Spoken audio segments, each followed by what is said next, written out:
Gauteng's housing market is stagnant. Homeowners who want to sell their properties in the country's economic heartland are being forced to slash their prices. Where do they go when they sell their properties, and how does it change their lifestyle? John Laws, a property strategist from First National Bank, joins us. So, John, I know you to be fascinated by the psychology, the consumer psychology, particularly as it relates to the property market. I was looking at various reports, some suggesting that by way of volume, the number of property transfers that are happening year on year, quarter on quarter, we are registering an increase, but the opposite is happening by way of the prices. What's happening? Yeah, it's it's a very well supplied market. I mean, you can conceivably have some volume increase from time to time in the stagnant market, but for a few years now the market has, broadly speaking, followed the economy weaker. That means that, and when it does that, it's a well supplied market. The demand is not that strong anymore, so your average time on the market increases because there is a lot of resistance to dropping prices. Homeowners don't typically like to drop their asking price easily.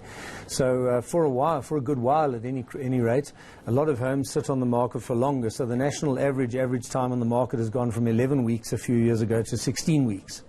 But over time, eventually, price realism has to set in. It costs money. It's a rate spill. There's all sorts of things to keep your home on the market and not sell it. Some people have to relocate to other parts of the country and buy a new house. So ultimately, reality hits home and prices have to be dropped. The national average there is about 10% drop for those that are dropping their price. About 95% are having to drop their price. And so gradually the market adjusts price-wise as well. But it's a very long, slow process to get there because of this resistance to settling for a lower price than what one has to, what one wants to. And my understanding is that we are seeing people holding on to their properties, especially their first property, much longer than they used to do in the past before selling it and disposing of it. What's behind that? It depends which period you look at.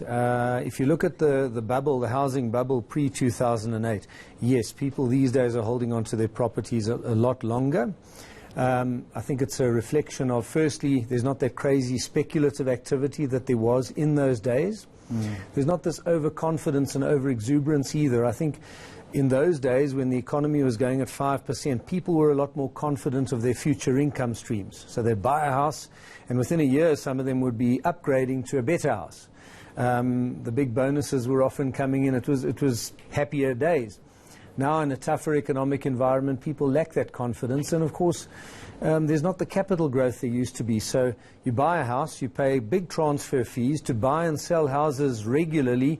You're incurring all these transfer costs all the time. Every time you do that, you're not getting capital growth. It doesn't make it the financial sense. So a lot more people sit where they are for a lot longer. In fact, speaking of that, people always say safe as houses when referring to investment decisions. Can we still say that in terms of if you're looking at a property for investment, for example, that phenomenon you mentioned where there were these increases, annual increases in prices of houses of at one point 10 to 15%.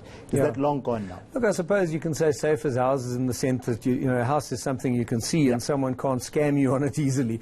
But nothing's entirely safe. House prices can go down, and that's this myth that people have that house prices always go up. It's just not true.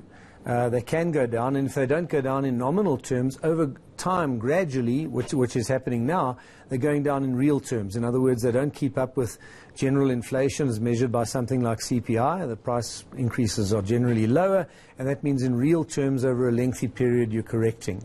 I think it has to happen because the economy is so weak, and ultimately the housing market and its level of real values should to a large extent reflect economic times. Right. John Laws, thank you so much for coming through. It had been a while since I last spoke to you, so great insights and analysis for us here on Upfront.